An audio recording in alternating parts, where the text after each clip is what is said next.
Hello, I'm Richard Bogan, and on behalf of CME Outfitters, I would like to welcome and thank you for joining us for episode 4 of a 4-part CMEOCast series, Fine-Tuning Diagnosis and Management of EDS in Patients with Narcolepsy and Obstructive Sleep Apnea. Today's episode will address the diagnosis and treatment of pediatric narcolepsy with cataplexy. This activity is brought to you by CME Outfitters, an award-winning accredited provider of continuing education for clinicians worldwide. Again, I'm Richard Bogan, president of Bogan Sleep Consultants, LLC, medical officer of SleepMed Incorporated, and director of SleepMed of South Carolina. I am also the associate clinical professor at the University of South Carolina here in Columbia, South Carolina, and associate clinical professor at the Medical University of South Carolina in Charleston, South Carolina.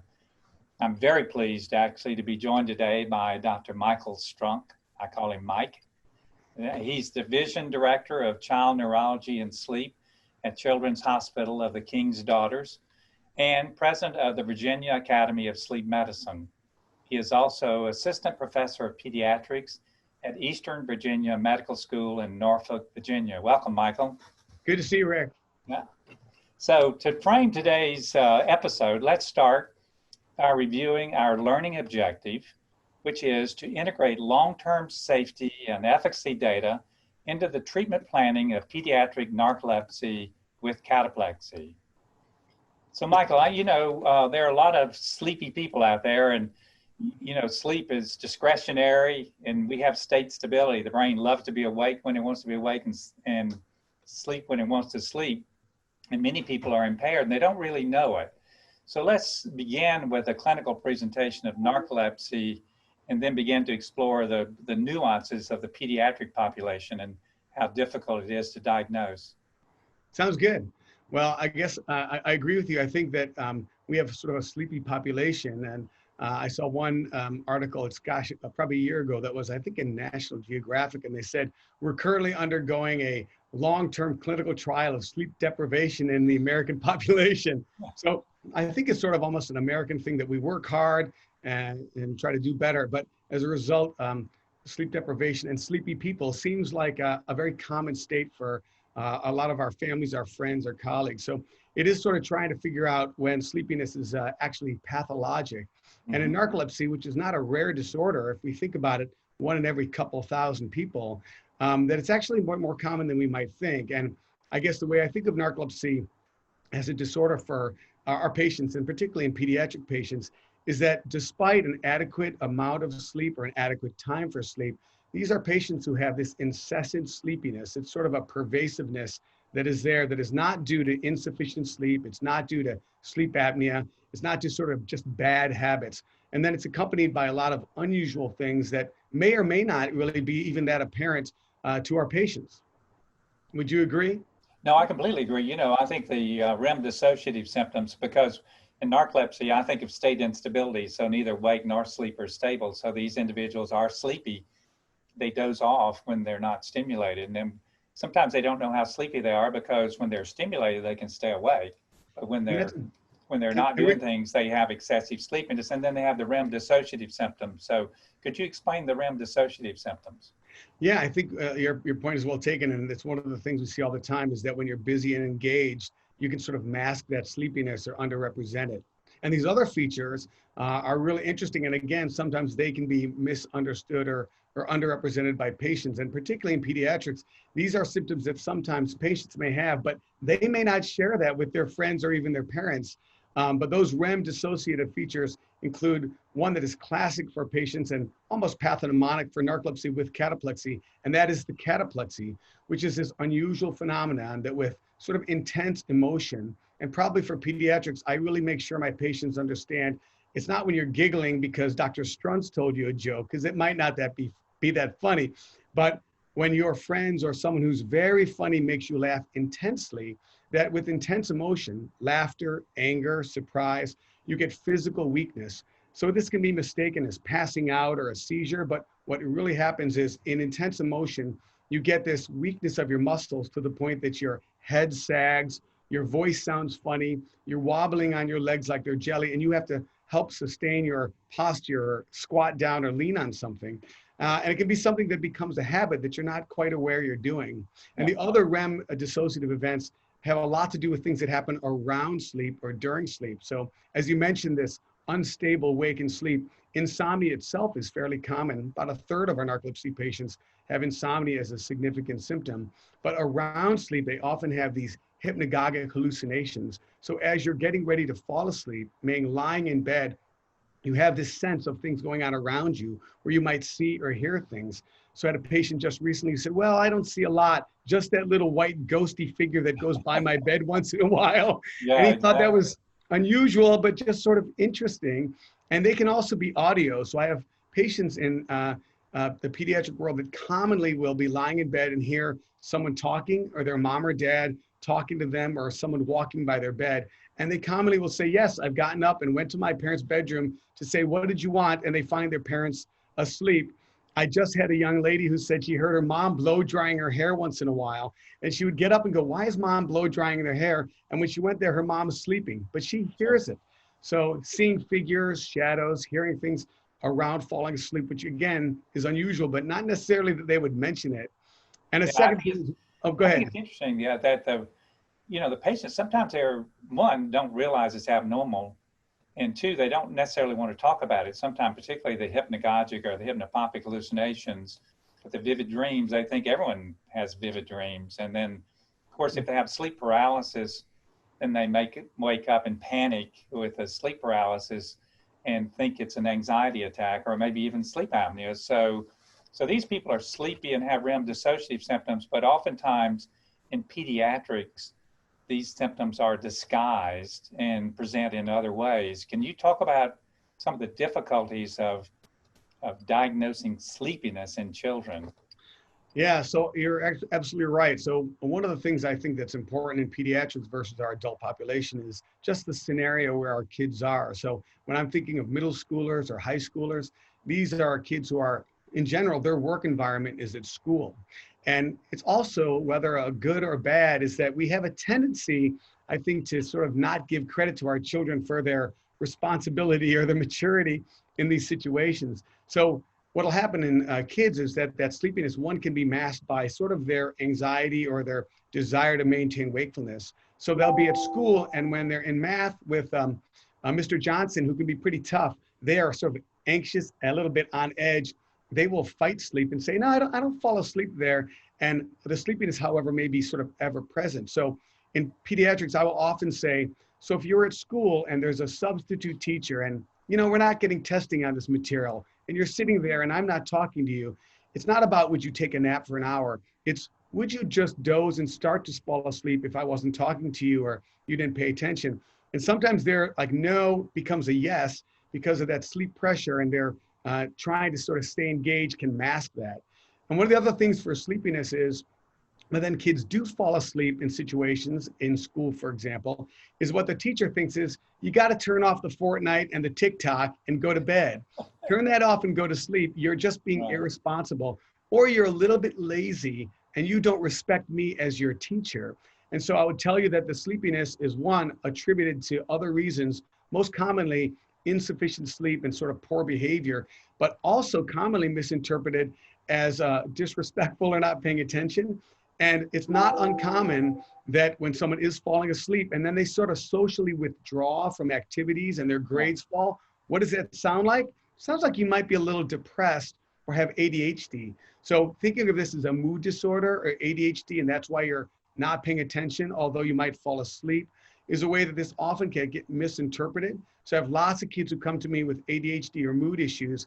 And then I explain to them when we talk about these REM dissociative features and their sleepiness that is sort of ever present unless they fight it, they start looking at me like, why you keep asking me these questions? Yes to all those questions. Yes. What's wrong with me? And I explain narcolepsy. They become almost emotional, saying, I knew there was something wrong because I want to do well in school. I love my parents and my teachers, but I just keep falling asleep. Yeah, it's frustrating, and you touched on the ADHD and the irritability, and all of a sudden the change in grades at school, and all of these things, and mood disorders, and all of these things point us Can you explore some of the other differential diagnoses? So when you see a patient, you're thinking, I've got this patient. I need to determine whether they're sleepy or not. We'll talk about tools later on, but as you explore the differential, would you expand on that a little bit? Well, I'd say probably most commonly, I think of the common things that make any of us sleepy, which again would be insufficient sleep, or in my pediatric or adolescent population, an element of delayed sleep phase syndrome. So kids that have restless leg syndrome or sleep apnea can have sleep that's disrupted and can be sleepy. So other sleep disorders primarily are things that I think about. And I do think that there are kids who I see who have primary mood disorders or ADHD where sleepiness might be part of that picture. But again, it's usually the opposite when they come to me. Other disorders, if I think of thyroid disease or anemia or Prader-Willi or a Klein-Levin, these are all disorders that I see, but they come with sort of a more complete picture and other symptoms, not just sort of this excessive daytime sleepiness, despite what I would say is a reasonable sleep schedule for those patients. So sleep apnea is an easy one to look for. Delayed sleep or insufficient sleep are common. Mood disorders as a comorbid feature are common, and other sleep disorders primarily or metabolic or other disorders can occur. Usually though, there's more of a hint in that story that would lead me there. Yeah, it's interesting because when you get to cataplexy, some of the children have episodes of sudden loss of muscle tone. And of course, a lot of times it's partial, and they quickly figure out what situation causes this and they avoid that situation. But sometimes they can, of course, have complete loss of muscle tone. They're still awake is the issue. I mean, they're just lost muscle tone, and they may melt into the floor or onto the ground. But oftentimes they get worked up for other things. Can you explore those for me? Yeah, Rick, you're exactly right. And I think you describing melting is how a lot of my patients describe their cataplexy. But probably the most common things we see for kids who have cataplexy, partial or complete, would be syncope or seizure. So thinking that somebody's actually passing out. And many of my patients have, when their parents have seen it or their teachers or caregivers, if they see it, they think it's some type of a seizure because they're losing tone. They seem like they're not all there. So those are common things that we see. Probably the most common thing that parents sometimes think is it's almost like being just dramatic when they're they're acting and they're looking for their degree in theater to move it as Right. because of that. But I would say syncope and that, and other issues as far as that, when I think about that for patients, again, hypotension or POTS, postural orthopedic hypotension as a possibility are things that people think about for our patients. And it's not uncommon that an evaluation with the cardiologist has been done. And it's interesting in pediatrics, it seems obvious, but I always tell my colleagues when they passed out or when they sort of melted, ask them if they were unconscious or they recall the event. And that sort of could clarify that, in fact, for cataplexy, they are aware and awake during the event. And that sort of helps clarify that piece if you ask. Yeah, and it's funny. I saw a young child on psychiatry actually who was making great grades. All of a sudden, had an adolescent adjustment reaction, and began to see his grandmother rocking at the foot of the bed at night, and his school grades went south, and so he was having hypnagogic hallucination and was profoundly sleepy, and that's why his grades went south. So you want to talk a little bit about the hallucinations and the panic attacks or sleep paralysis? Yeah, absolutely. So I think, yeah, the common thing that I think like the psychiatry overlap is not just mood, but schizophrenia or depression with psychotic features or panic and anxiety attacks are often things that can be misconstrued with patients who have vivid dreams or come out of sleep, like you said, with sleep paralysis and a hallucination. So I have many patients who have what sounds like they're panicking. In fact, they are panicking because they had this dream, and in the dream, they watched someone invade their house and hurt their sister. They wake up terrified and they go check on their sister. And it's one of the things that I ask about for the vividness of dreams, because anybody might have a nightmare or a vivid dream. But I always ask my patients, have you ever had a dream that was so vivid and realistic that you were pretty sure it was a dream, but you made sure to go check on your mom or your sister? And so that vivid reality there can easily be misconstrued as panic or anxiety, or in my psychiatry colleagues who sometimes may not ask more about these details of sleep, they think of this moody, withdrawn child or teenager as depressed, but they're having some delusions or hallucinations as part of their depression. Yeah. So, So this feeds into the clinical story. I mean, obviously you're spending time asking these questions and trying to work through this differential, but can you comment on some of the tools and diagnostic techniques that you can use to confirm the diagnosis? Absolutely. And I'd say in the pediatric world, probably the biggest thing that I recommend for my colleagues who are seeing patients who might entertain this diagnosis, whether it's pediatrics, family practice, psychiatry, is to fill out an Epworth Sleepiness Scale. And we have a pediatric version of that, the Epworth CHAD, which asks these 8 questions. And those questions really ask, would you doze or start to fall asleep in one of these, in each of these situations? So I'm sitting after lunch for a while, I'm sitting in front of a TV, sitting quietly in the classroom, in a car for a short ride. So these are 8 questions. And in the pediatric version, they're tailored to sort of a pediatric version as opposed to an adult. And essentially that is a phenomenal screening tool that is just a number that helps me think that this person in fact does have significant hypersomnia. So that's a tool that's very easy. It is subjective. It can be misleading either way, but it's really a useful tool. In addition to that, there is a Swiss narcolepsy scale. There's a scale that can be helpful, particularly if we are asking a couple questions about cataplexy specifically. And then if I do have that and that screen is positive and I'm thinking about narcolepsy, obviously for testing, we have really 2 options. And one is the standard sleep study followed by a multiple sleep latency test. And then the other that we have, and we've had it for, I guess, about a year or so now, is commercially available looking at CSF hypocretin or orexin. And in narcolepsy with cataplexy, as you know, those numbers are typically quite low in almost everybody. So that's a test that we're using much more often to try to confirm a diagnosis. I'd mentioned that when we do the sleep study followed by that MSLT, though it seems pretty easy, it can be fraught with error in pediatrics. Yeah. And that really is for a couple reasons. One of those is that if I have a patient who's on a medicine, say a psychostimulant or a mood altering agent, that may affect their wakefulness, their sleepiness, or their tendency to go into REM during one of those naps. The second thing is those patients, my pediatric patients, sometimes when they've had a sleep all night and they're going to do that nap test, and they're sitting in a room with wires on their head and someone looking at them and a camera, Exactly. and they stopped their mood agent 3 weeks ago, they're really anxious. So much like when they're sitting in the classroom watching the professor and they don't want to get busted, they're anxious. And so their ability to naturally fall asleep is altered. So I can have a false positive or a false negative. Probably the patients that can fool you with an MSLT that would be positive is that teenager who typically you didn't know it is going to bed at 3 or 4 in the morning and getting up at 10. And now he's taking his naps during his normal sleep period, and he looks like he has numbers that are positive for narcolepsy. So it's a very useful test. You just have to be careful to do it appropriately so those numbers are more valid when you see that patient. Yeah, I think of it, I mean, you're touching with these diagnoses or diagnostic techniques. I mean, obviously we know certainly in type 1 that there's an autoimmune abnormality that injures those hypocretin neurons. So we have a hypocretin or orexin deficiency, which causes this state instability. And oftentimes talk to the patients and the parents that, we're trying to see how your brain controls wakefulness and how it controls sleep. So we do a sleep study, make sure nothing's going on there, breathing, legs, et cetera. And then we do the nap studies to see. And children are interesting because they do have state stability. And even though they have state instability in narcolepsy, so the MSLT can be misleading. But all of this feeds into our diagnostic criteria, which is sort of our dictionary of how we make the diagnosis. And you touched on type 1 and type 2 narcolepsy. Can you explore that a little bit of the 2 diagnostic international classification of sleep disorder, volume 3, these 2, and how that relates to the DSM-5 diagnosis of narcolepsy?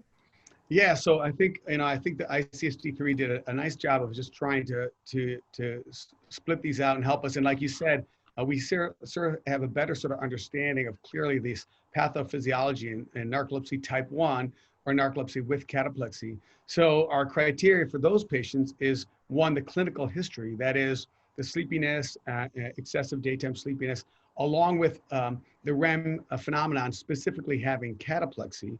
And with those patients, then either they have that CSF hypocretin that is quite low, or they have that PSG and the MSLT that meet the numbers that we would suggest narcolepsy with cataplexy. So a mean sleep latency of 8 minutes or less and REM on 2 of those 5 naps. The one thing about that is useful, I think, that we pay attention to now is that on your overnight study, if you enter REM within 15 minutes of your overnight study, that counts as one of those REM onsets. And so that's really helpful.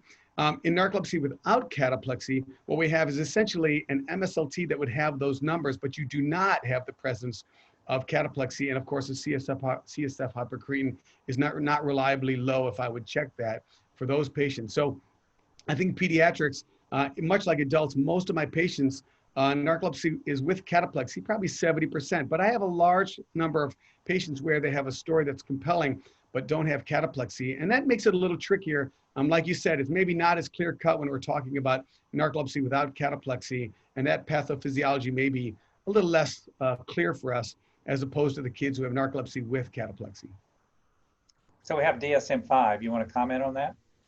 Yeah, so DSM-5, I guess, is sort of a little broader. And one thing I like about the DSM-5 is that, one, they basically say you have to have sleepiness, irrepressible sleepiness over a few months, most days of the week.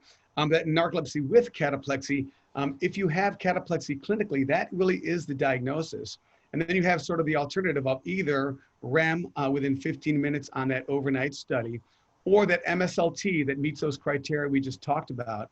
And what I just like is in the DSM-5, they talk about in the description of sleepiness, this irrepressible sleepiness that's there multiple times a week throughout the day. And I think clinically, that's that sleepiness that really wants to lead you to that diagnosis. And so we have a number of tools looking at either set of criteria that can help us clearly make that diagnosis.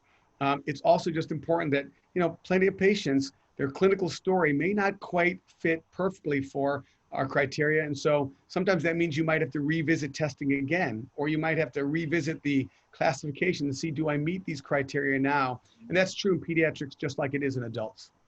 Yeah, I think when you get into a situation where you have a lot of comorbidities and you're really more clinical, the DSM-5 sometimes will guide us. And you mentioned the short REM latency. Normally, as you well know, REM latency, it takes a long time for the brain to start dreaming, typically 60 minutes plus. And when we do a sleep study and we see someone pop into REM sleep pretty quickly, that's highly specific for narcolepsy. And if it's less than 15 minutes, and of course, on our nap studies, we're looking at that REM onset in the daytime in a short period of time. So Mike, thank you you've outlined that very well. Now we've made the diagnosis. Now what do we do? Well, so I'll tell you again, in the pediatric world, I'd say the first thing that for my patients is I sort of let them know that you have this neurologic disorder and that it's not going away. And I'll tell you, for my patients and for their parents, it is sort of a double-edged sword. They're frustrated, upset, nervous, scared about this diagnosis, but often they're very relieved to know that over the last year or two or three, while you were failing in school and then your mood was down and you withdrew from activities, it wasn't just that you were lazy or depressed, that there actually was something else going on. So first you have to realize that this is a disorder that's not going away. And what that means is when we're talking about treatment, it's not a sprint, it's a marathon. So when I talk about treating narcolepsy with cataplexy in my patients, I tell them it's sort of a several step process. And I give them sort of three big areas because I like to try to put this into pieces for my patients. So number one is education. And I mean your education. So when you come back and see me in 3 months or 5 months, I'm going to ask you, what is narcolepsy? You better have an answer. So we have lots of resources. If we think of any of our big sleep centers or our National Institutes of Health or WebMD or Narcolepsy Network or Wake Up to Narcolepsy, there are a lot of web-based, educational-based, nationally based sites where you can get education and materials, and I give them a lot of material as well. So it's learning what this disorder is and what it is for you. The second thing is really what that means for you right now, and what I mean for my patients is this has a lot to do with sort of the decisions you make for your life, and we're going to have to talk about that. So as opposed to your colleagues and your friends, you're going to have a structure to your sleep and your night and your day that your colleagues may not really stick to. It's really important because, as you said, you have such unstable wake and sleep that we need to sort of put some stability just with your schedule. And that might mean a set sleep schedule. It might mean a scheduled nap or a time for a nap, but just having organization to that is really important. And then I talk to them about sort of mood issues and comorbid features, which are very common, and making sure I want to address those things. If mood disorder, anxiety, or depression lives with your narcolepsy, we ignore that at your peril, my peril, and not treating you adequately. So we want to pay attention to that. And when it comes to going to school, your teachers, therapists, the school nurse, they all need to understand that you have this diagnosis, because we will make accommodations for you at school. So the teacher that thinks you're lazy will understand you're not lazy. You fell asleep probably because of narcolepsy. You're going to have some more time to do that exam when you fell asleep in the middle of it, because of this disorder that you have, that is not just a failure on your part to turn off TikTok when you went to bed. And then I'd say the last big piece of this is pharmacology. And so there's really no way to adequately treat narcolepsy with cataplexy without using medications. And those medications come in sort of several varieties or several categories. But the entire world of medications for narcolepsy that are approved in adults and kids, and the ones that aren't FDA approved but we use commonly, is not 60 or 70 agents. It's really a small bucket of agents in several categories. And so when it's a marathon of treating narcolepsy, I'll tell my patients, just about everything I have here, we probably want to think about trying over time, since this is not going to go away. And I'd like you to be able to tell me in a couple of years, Dr. Strawn, stop talking. Please just renew my medicine. I take this medicine, I use this one sometimes, and I rarely use this when I'm driving. And I'm like, you got it. I'm just here to help facilitate your plan, because you're in charge of your narcolepsy. Well said. Do you want to review some of the FDA-approved drugs that are available? Yeah, so I said in pediatrics, we really have a limited options for what's FDA approved. So there are drugs that are used in pediatrics that are FDA approved for other indications, but not specifically for narcolepsy. We might touch on those, but if we talk about FDA approval and down to age 7, sodium oxybate is a drug that is approved, and there is a new agent that is a low sodium version of that agent that is also approved recently. So sodium oxybate is an interesting medication. It's very unique. It really is the only drug, or it and its colleague are the only drugs that are in this class, different than psychostimulants, different than other mood altering or wake promoting agents. And this is an agent that's taken at night. It is a liquid. It tastes sort of salty. Of course, this newer version has less sodium in it, but it's required to be taken twice at night. You have to not eat for a couple hours, then take it and lay down in bed. Then you have to take it again 2.5 to 4 hours later. But what this agent does, which is quite unique, it sort of makes your sleep itself more consolidated and, I would say, healthy. So that sleep, when you wake up in the morning, the agent, this drug is long gone from your brain, and yet you wake up feeling rested and sort of ready to wake up. And in fact, though it consolidates sleep, it also decreases these REM phenomenon. And so it also decreases cataplexy in the REM phenomenon that we see. So it treats the EDS effectively. It also treats these other phenomenon very well as a single agent. And in fact, it's the only agent that actually treats both of those categories of symptoms by itself. So by far, that's the most powerful agent, but one that has to be used appropriately, and you have to know how to use that safely in your patient. Beyond that, the other agents that we can use for wake promoting are either psychostimulants or modafinil. And again, if I'm talking about pediatric approval, we're sort of outside that window. Although the psychostimulants are used routinely for ADHD in our children, and we have vast experience with using those. And those agents are not really treating cataplexy or REM phenomenon, but they are very effective, and they have their own sort of bucket of side effects, but very effective as agents that help with the wake promoting benefits or for the EDS. And then there are some medicines that are newer agents. In adults, we have solriamfetol and pitolisant that have been approved. Those are not approved in children, but are different agents that work in sort of different systems of your brain. And there are agents that are outside of these typical medications that are mood agents, for example, that might affect, for example, the REM phenomenon specifically in our adults and in our pediatric patients specifically. Yeah, well said. I mean, in the adult population, with these new drugs, pitolisant and solriamfetol, those work downstream from orexin, so they can be histamine mediated or dopamine norepinephrine reuptake mediated. You know, the neurobiology, the patients begin to learn that, and and of course, this is in the adult population. Pediatrics, these drugs, as you well know, have not been studied in the pediatric population yet. So. Yeah, you're exactly right. This is a frustration, I would say, in the pediatric world, is that we have agents that are approved in adults and not approved in children. So in a way, it's an argument that we should maybe study these agents in pediatrics. But I'll tell you, in the pediatric world, anybody who takes care of pediatric patients knows very well, as I do, that's not going to be happening tomorrow. And we are well versed and very comfortable using agents that are not approved, because that's just the world of pediatrics. You just Sure. want to make sure that you use them appropriately, safely, that your patients are well aware of how to use them appropriately. But it's simply the way that world is in pediatrics. And I would say every agent we just mentioned, I've used all of those in my pediatric patients with great efficacy. It's just a matter of sort of making sure that you know how to discuss what options you have for kids, and realizing again that this is a marathon when it comes to narcolepsy. Yeah. And if you're 15, this is a long time that we're going to treat this. And in fact, there will be other histamine, orexin agents coming down the road, and they will eventually be agents that likely get approved in the pediatric world. So it's sort of a moving target, but something we just have to sort of take in stride and work to help our patients be happy and successful. Well, listen, Mike, thank you very much. I really like the emphasis on education and, you know, the children and the parents understanding what these drugs do, the pharmacokinetics and the pharmacodynamics of the drugs, and the educational aspect. The best thing for sleepiness is sleep. And, you know, your emphasis on the education and the behavior are really important. So review of the diagnostic criteria for pediatric narcolepsy, as well as the safety and the efficacy of the FDA approved drugs. And now, of course, the new JCP 258, the low salt preparation, Oxidate preparation. All of this is phenomenal, and I thank you for that. So let's close with our SMART goals: specific, measurable, attainable, relevant, and timely.